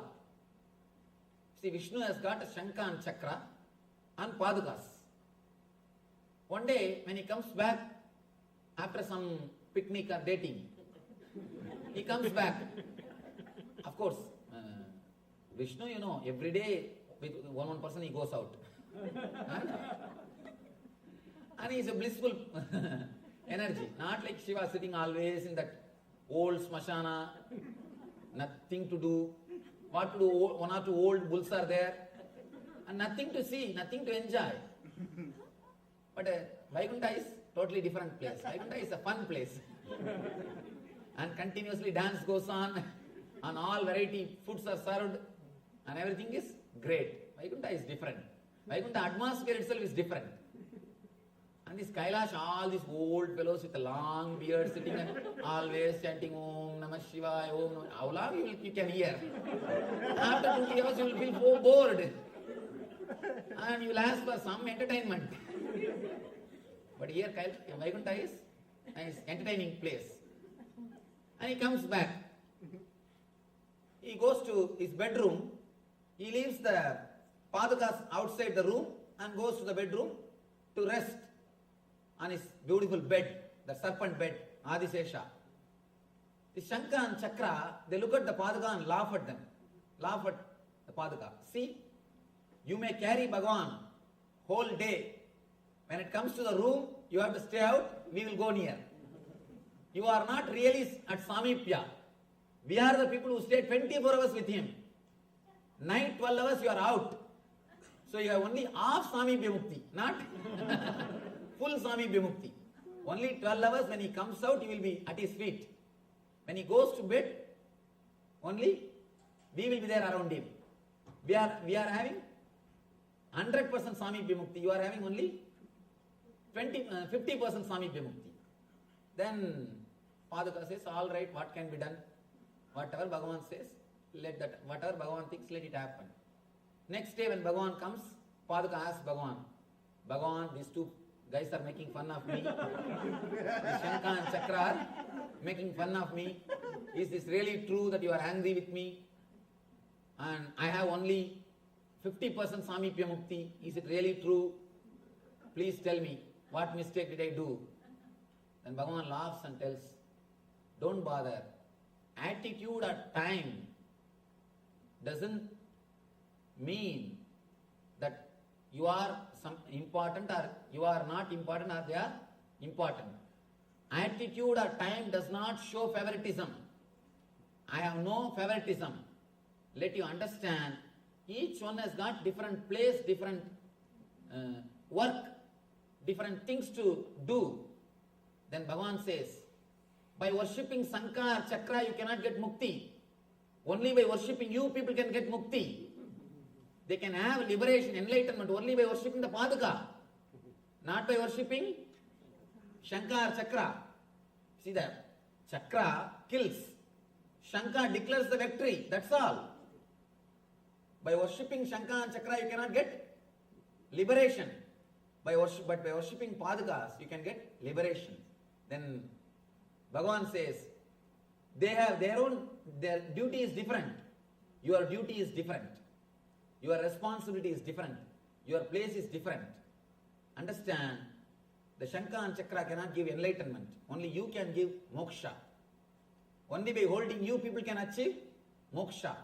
Then he says, whatever is said and done, these guys have made fun of you. Let both of them take birth in the planet Earth and worship you for 14 years. Shankha and Chakra take birth as a Bharata and Shatrugna worship the Padaga for 14 years in Ramayana. They come down as Shankha and Chakra, worship the Padagas for 14 years. Just because they made fun, 14 years, let them worship you and understand only you can liberate them. The Bharata and Shatrugna do Padaga Puja. 14 years, Padaga is only kept in the throne. And Shatrugna and Bharata, they do service to the Padaga. Padaga is the king. If you know the Ramayanam story, you know. In Ramayanam, both of them, Shankha and Chakra, the Bharata and Shatrugna, they both serve the Padaga and get the liberation. So understand, some may have some responsibility. Some may have different responsibility around the master. But if these guys think some are important, some are not important, the difficulty will be, there will be difficulty. The person who thinks he is important, he will be made to stand in front of a person who is considered as unimportant. Shankha and Chakra, they started thinking me. So, naturally they have to suffer. The Padaka says you. Naturally, it receives the worship. And then Bhagavan blesses. Let this Shankha and Chakra worship you and then have the liberation. Then they will never talk about you. So the centered, how we are centered, that is the thing really which makes your life demonic or divine. Divine or demon is only one concept, you and me. Now, the next sloka, Krishna says, Daivi sambat vimokshaya nibandaya surimata masucha sambatam daivim abhijatosi pandavaha. The transcendental qualities are conducive to liberation, whereas the demonic qualities make for bondage. Do not worry, O son of Pandava, you are born with the divine qualities. Now, an important question when you heard so much about this you and me. Immediately next thought which comes in the mind is, Swamiji, I don't know whether I am working based on me concept or you concept. I am afraid whether I am demon or divine. Please guide me. Please tell me based on what quality I am working. That fear rises. And I tell you, if you have that fear, please be very clear, you are divine. The person who is ready to look into his mind, the person who is afraid whether I am living rightly or wrongly, will always live rightly. Person who is arrogant, only he will be demonic. The person who is demonic, Asuri, will never have the idea, he will never even consider, am I doing right or wrong? For sure he knows, I am right. I am right. Here, Arjuna is also having that fear. Bhagavan, am I living with the divine nature or demon nature? He is not expressing, but the face shows. The face shows. And now Bhagavan expresses. He says, Daivi sampat vimokshaya nibandaya asuri mata masucha sambatam daivim abhijadosi vantavaha. Transcendental qualities are conducive to liberation through transcendental qualities, through the divine qualities. Living with the attitude of you achieve the liberation, enlightenment, means nivritti. By living with the idea of I, you will start creating more bondage. The demonic qualities make for bondage, means pravritti. It starts the pravritti. Do not worry, O son of Pandu, please don't worry. You are born with the divine qualities, he assures. By hearing all these great words of I and you and me, in the gap time, the 10-15 minutes of gap time, if you really contemplated, am I living with you or am I living with I. How I am living? I don't know. Am I living with demonic nature or divine nature? If you have contemplated, if you had the doubt, if you have suffered with a little fear, if you had a little bit of that fear or thinking, guilt, be very clear, you are born with a divine nature. If you think, no, I am living properly. Anyhow, I did not have any other entertainment, so I am sitting here and listening. Let him say whatever he wants to say. Anyhow, I have come, let me listen. If you are with that attitude, now you know what. If you have considered, if you have seen, at least once, if you look into your being, am I living with demonic nature? Am I living with divine nature? What is my nature? If you try to measure with the scale about you, your inner being, at least once, be very clear, you are Arjuna, you are in the position of Arjuna, be very clear, you are born with the divine qualities. Daivim abhijadosi pandavaha. He says, you are born with the divine qualities. Daivim abhijadosi. You are born with the Daivi, divine qualities, O Pandava, O son of Pandu. So if you are worried for a few minutes, listening after these words, now you don't have to worry, you are born with the divine qualities. That's the scale. Whenever a person who is dharmic, when he listens to these higher words, he always verifies once. Because he is centered on dharma. The people who are adharmic, even if they listen all these things, he speaks all these things as if he is living what he is living. Let us go and see how he is living.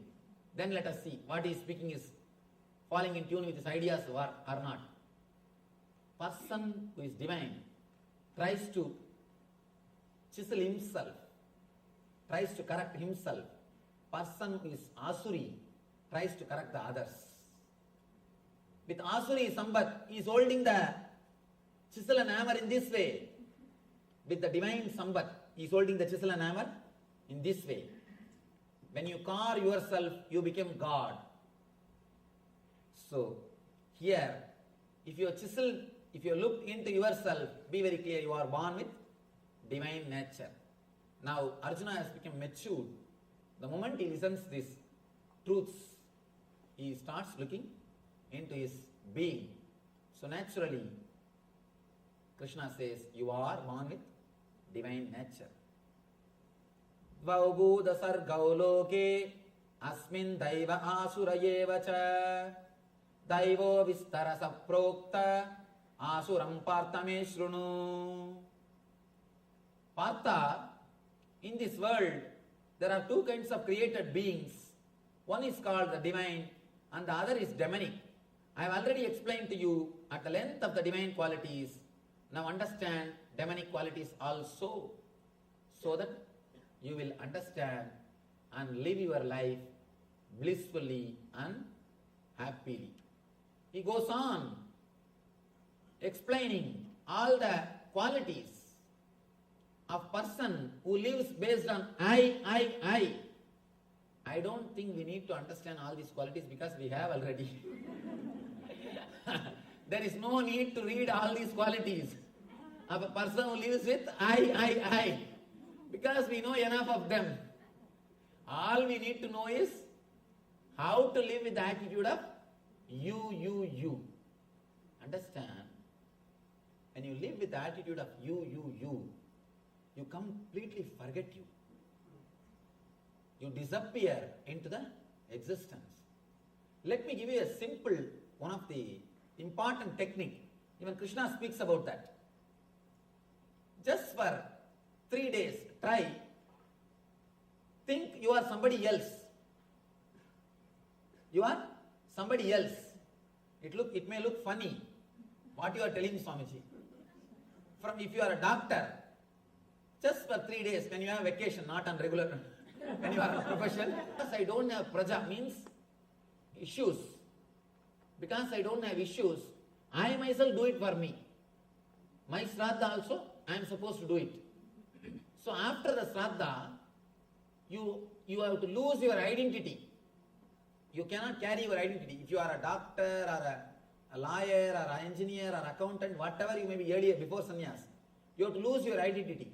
For that, they will smash the whole body with ash. They will put the bhasma all over the body. And like a bhuta, they will put all the big rudraksha malas. And all the identity should be lost, and they should go for a begging. They should go for madhugari bhiksha. And they will not associate themselves with their identity. Completely they will break their identity. For 3 days they have to meditate, they are somebody else. 3 days they will break themselves from their old identity. Only if they pass in this meditation, if they are able to break completely from their identity, they will be given sannyas. It is called bhuta sarira vasa. Means you live in the bhuta sarira, breaking away from all your past identity. Just simple 3 days. I am not asking you to become bhutas. I am not asking you to take sannyas. Just try this meditation. 3 days, think yourself as somebody else. Whatever you think as your property, forget them. Whatever you think as your problems, throw them out. Whatever you think as your profession, throw them out. Just for 3 days. You can come back and pick it up. That is different. For 3 days, throw them away. You will see a new consciousness rising in you. New consciousness rising in you. If you just throw away the me, that itself liberates you. And if you start working based on you, you will experience tremendous bliss. When you drop me, you will experience peace. When you start working based on you, you will start experiencing bliss. Peace and bliss. When you drop the idea of me, you will have the peace. When you work for the idea of you, for others, you will have bliss. This is the straight path for peace and bliss. Here Krishna goes on explaining, asatyam apradishtam de jagadahuranishwaram aparaspura sambhutam kimanyat kamahaitukam. He speaks about the qualities of the demonic nature. They think there is no ultimate energy, intelligence which is running this planet Earth, which is running this universe. And this whole thing is just produced out of lust and desire. That's all. They believe in material. Of course, modern day, even the scientists have started understanding, and they are giving new concepts. Even they started speaking. There is a cosmic intelligence which is running the whole thing. It is not dead. It is not just matter and matter. They say world is not pure chemistry. People who think world is pure chemistry, they become demons. If you think the whole thing is just dead, naturally you will try to acquire more and more by killing everybody. Hook or crook, right or wrong, do what you want. Only when you understand the whole thing is intelligence, it responds to your thoughts, your activities, you will start living properly, or you will start really living. Small story. Group of scientists, little arrogant, who think that they can do anything and everything. They challenged God. They said, "Oh God, now you are not necessary. Whatever you do, we can also do." What do you say? You are creating human beings. We will also clone and create. What do you say? You create all the whatever is available in the planet Earth, the trees or all those things. Now we can also do all those things. Our department has developed everything. We can do anything. And here I am surprised. See the size of banana. And see the size of fruits. All scientist creation. and the scientists have called God for an argument or competition. Come, face us. We will do whatever you do. Now better you go and rest. We don't need you anymore. God said, all right, let us face them. Both of them came and God created a plant. Immediately they also created the same tree in a much better way. And one by one, continuously they are doing. Suddenly God took little dust and created a man out of it. These guys said, that is not a big deal. Let us do. Now cloning has come. They took the dust and they were about to create a man. God said, stop. Bring your own dust and do. Bring your own dust and do. Don't do with my dust. So be very clear. Whatever you may achieve, wherever science may go, divine is alive. God exists. And there is a cosmic intelligence which runs the whole universe. You may create man out of dust, but from where will you get the dust? You cannot create dust. So be very clear. There is a pure intelligence and energy which exists. But people who are demonic, who are centered on I, and me, they think everything is me. They think the whole world is known to them. They think the whole logic and calculation of the world is known to them. They think, I know all the logic and calculation. This is the way things happen. This is the way it has to be done. They think they know everything. Person who thinks he knows everything, one simple thing should be done. He should be simply get married. You should get him married. Just put him in, just get him married. Then everything will become all right. And I have seen these young guys, when they come, these parents will force them to fall at my feet. I never like forcing somebody to fall at the feet. And these guys, if they don't want to fall, they can go. But they will not go. They will stand there and will ask me questions. Why should they fall at your feet? And I tell them, I am not telling. But their arrogance is so much. They will be asking all questions. I tell them, I am not asking you. Why should you stand here and argue? But their arrogance will not come down. Just for argument's sake, they will argue. In the mind, I used to think, let him get married. After 1 year when he comes, after the marriage, simply Sashtanga Namaskari. Because 1 year complete training happens. What we can't do in 10 years, 1 year training. Done. Whole thing is done. The fellow will simply fall flat and now he knows how to listen. Now he knows how to listen. Completely will be polite. He will be polite and yes Swamiji, yes Swamiji, yes Swamiji. And now he knows the power of yes mantra. Power of yes mantra. Simply getting married. And that is what we should do. The Asuri people, nothing else needs to be done. Simply get them married. And all the Asuri qualities will disappear. Maybe, I think that is why God created this marriage idea. That is why He created the marriage idea. Anyhow, they say the world is unreal.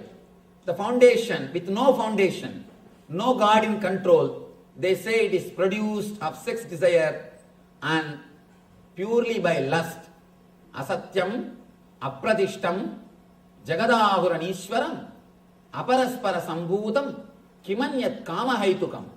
Kama is the hetu. Hetu means reason. Kama is the hetu for the whole thing. Reason for the whole thing. Please be very clear. Kama cannot be reason for whole thing. It is intelligence which is reason for whole thing. The Shakti or the divine is the cause and effect of this whole Jagat. That is Karana and Karya. In both the level, It is divine which is responsible for the universe. But when you think the lust is responsible, or just you are the responsible, you start thinking, you start working with one idea of me, me, me. Here, Krishna explains the same concept in a deeper way, and he gives a beautiful punchline. Chintam aparimeyancha pralayantam upasrita kamo babhoga parama edavaditi nischita asabhasas tatairvatta kama krodha parayana igande kama bhogartam anyotanan dasanjayan. Taking the shelter of excessive anxiety that ends only with their death. Very clearly he says, the anxiety ends only with death. Some people, even at that time, it doesn't end. They will be waiting. I paid insurance and these guys are not putting proper casket. They are not putting the proper marble. I paid insurance.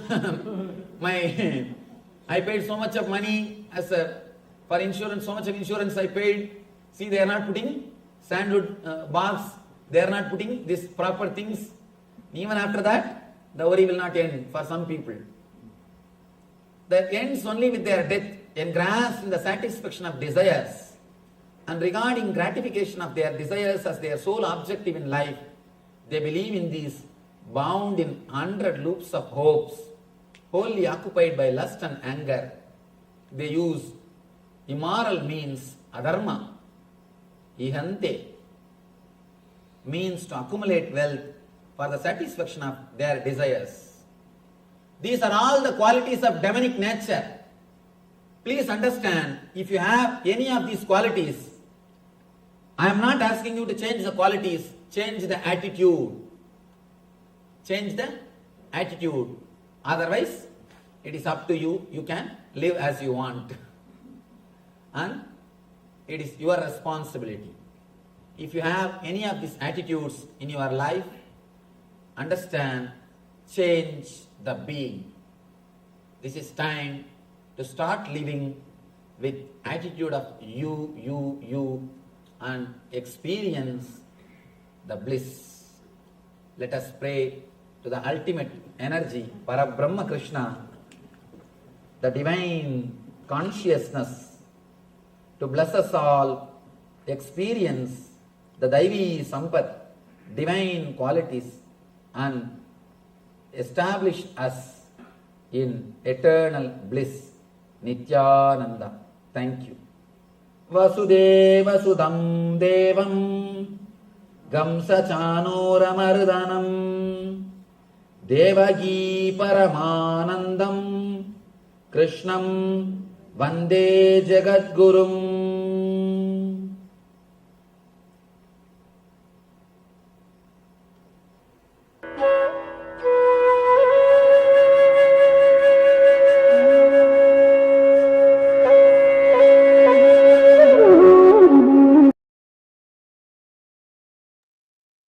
Yes, Nithya, all of you.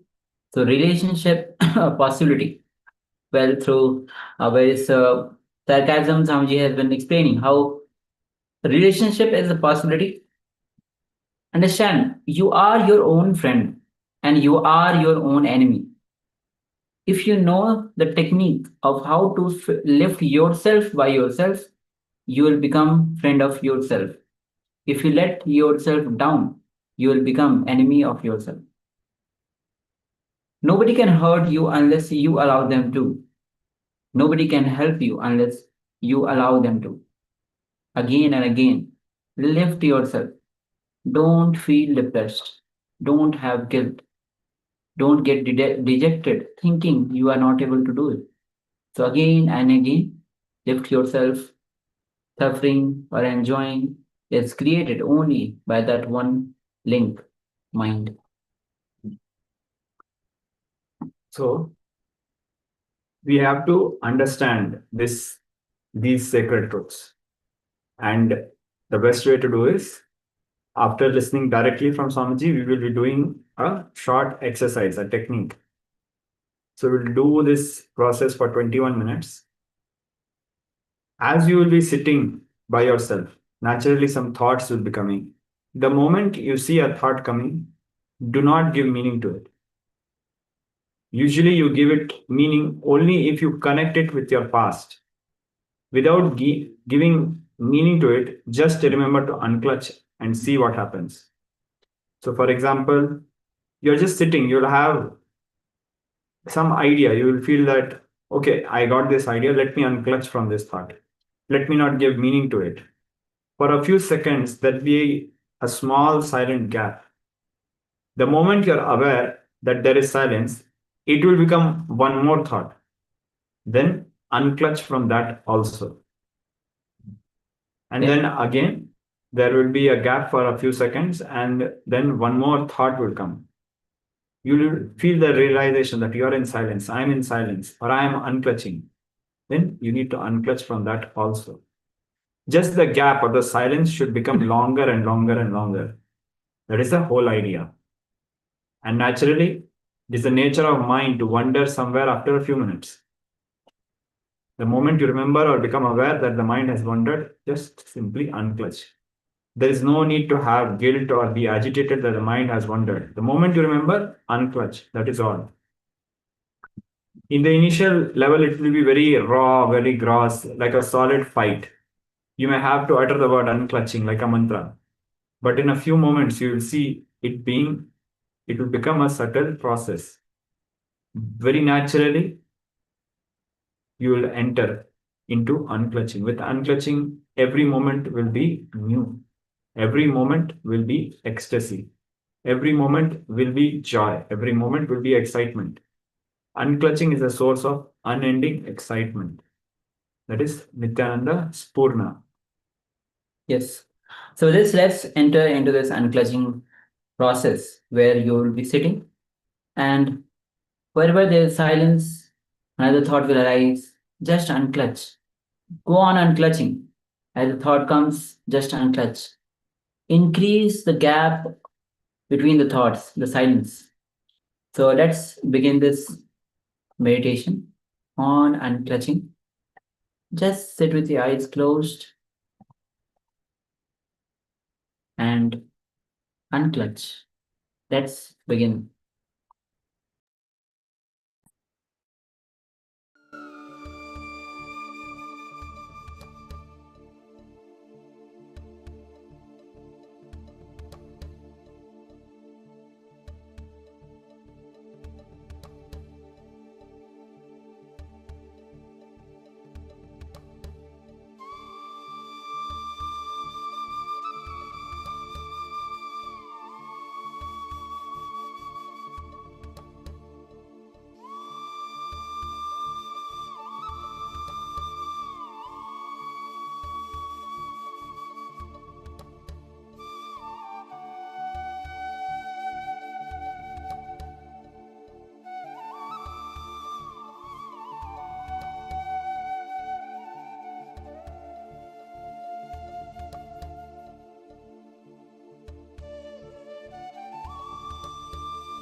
Thank you.